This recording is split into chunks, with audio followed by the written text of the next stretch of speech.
সরকারি প্রাথমিক স্কুল উদ্বোধন হলো আজ বারুইপুরে। রাজ্য জুড়ে প্রাথমিক স্কুল বন্ধের খবরের মধ্যেই নতুন একটি সরকারি প্রাথমিক স্কুল শুরু হলো বারুইপুরের নবগ্রাম পঞ্চায়েতের কদমপুরে। বৃহস্পতিবার স্কুলের উদ্বোধন করেন স্থানীয় বিধায়ক বিভাস সর্দার। উপস্থিত ছিলেন জেলা প্রাথমিক সংসদের চেয়ারম্যান অজিত নায়েক, বারুইপুর পঞ্চায়েত সমিতির সহ সভাপতি শ্যামসুন্দর চক্রবর্তী, স্কুল পরিদর্শক কৃষ্ণেন্দু ঘোষ। প্রশাসন সূত্রে খবর, 2013 সালে স্কুলটি অনুমোদন পায়। ভবন তৈরির কাজও শুরু হয়ে যায়। তারপর নানা কারণে স্কুল শুরু হয়নি। অবশেষে নতুন বছরে স্কুলের উদ্বোধন হলো। চলতি শিক্ষাবর্ষ থেকেই স্কুলের পঠন পাঠন শুরু হয়ে যাবে। ইতিমধ্যেই বেশ কিছু পড়ুয়া ভর্তি হয়েছে বলে স্কুল সূত্রে জানা গিয়েছে। অন্য স্কুল থেকে একজন শিক্ষককে এনে আপাতত এই স্কুলের দায়িত্ব দেওয়া হয়েছে। শীঘ্র স্থায়ী শিক্ষক নিয়োগ করার কথা জানানো হয়েছে। চালু করে দেওয়া হবে মিড ডে মিলও।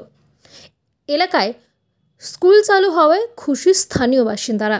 অবশেষে এই স্কুল চালু হওয়ার জন্য আপনার গ্রামে কতটা উপকার হচ্ছে সেটা একটু বলুন। আমার গ্রামে ধরুন 1,500 উপকৃত হবে মানুষ। কীভাবে উপকৃত হবে? আপনি তো উপকৃত হবে এই যে শিক্ষার, এখান থেকে ধরুন দূরবর্তী স্কুলে তো যেতে হতো, অনেকে স্কুলে যেত না, কিন্তু কাছাকাছি স্কুল হওয়াতে তারা সবাই স্কুলে আসবে এবং আমরা চেষ্টা করব যাতে সমস্ত ছেলেপুলে ঠিকঠাক স্কুলে আসে এবং শিক্ষিকারা যথাযথ পাঠদান করেন। সেজন্যে আমি অন্তত ব্যক্তিগতভাবে নজর রাখবো যতদিন বাঁচবে। আপনার পুরো নাম? আমার পুরো নাম অজিত কুমার দাস, প্রাক্তন শিক্ষক, দেয়ানগঞ্জ অবৈতনিক প্রাথমিক বিদ্যালয়, এই জয়নগর সার্কেলে। স্যার, আজকে এই কদমপুরে একটি নতুন স্কুল তৈরি হলো, কি আপনাদের এক্সপেকটেশনস থাকছে এই স্কুলটা নিয়ে, বা কি আপনারা চাইছেন এই স্কুলটাকে ঘিরে? স্কুলটা আমার জেলায় 3,788টি স্কুল ছিল, এটা আরেকটি বাড়লো 3,789টি বিদ্যালয়। ওই স্কুলগুলো যেমনভাবে চলছে এই স্কুলও তেমনভাবে চলবে। কিন্তু প্রথম দিন আপনারা জানেন, যখন শুরু করতে হয় কিছু একটা নিয়ে শুরু করতে হয়।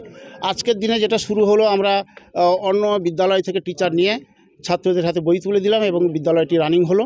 আগামী 1 মাসের মধ্যে নতুন কিছু রিক্রুটমেন্টের সম্ভাবনা আছে, সেখান থেকে এই বিদ্যালয়ে পার্মানেন্ট শিক্ষক আসবে এবং এই স্কুলটি একেবারে কলেরবে বেড়ে উঠবে। আমি আজকের উপস্থিতি, পাড়ার যারা মায়েরা বিশেষ করে উপস্থিতি আমার খুব ভালো লেগেছে যে তারা তাদের ছেলে মেয়েদের এই কাছে তার পাড়ার স্কুলে, গ্রামের স্কুলেই পাঠাবেন এবং বিদ্যালয়টি চলবে।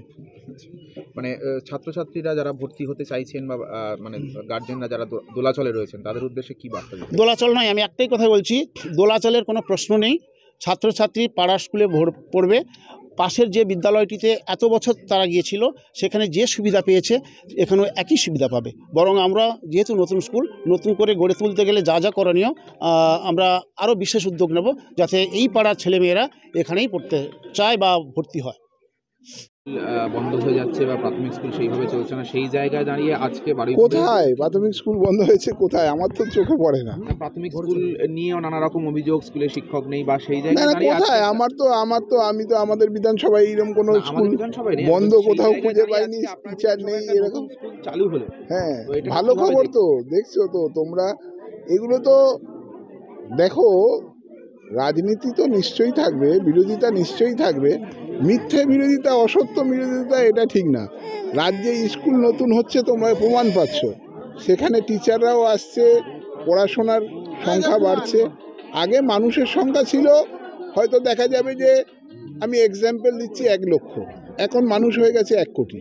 তাহলে নতুন স্কুলও হবে, প্রাইভেট স্কুলও হবে, সরকারি স্কুলও হবে, পড়াশোনার মান বাড়বে, সব কিছু তো হবে। বলো, এই ধরুন যারা এখানকার এলাকাবাসী বা যারা অন্য স্কুলে পড়তো তাদেরকে কি বলতে চাইবেন যে এই নতুন স্কুল চালু হয়েছে, তারা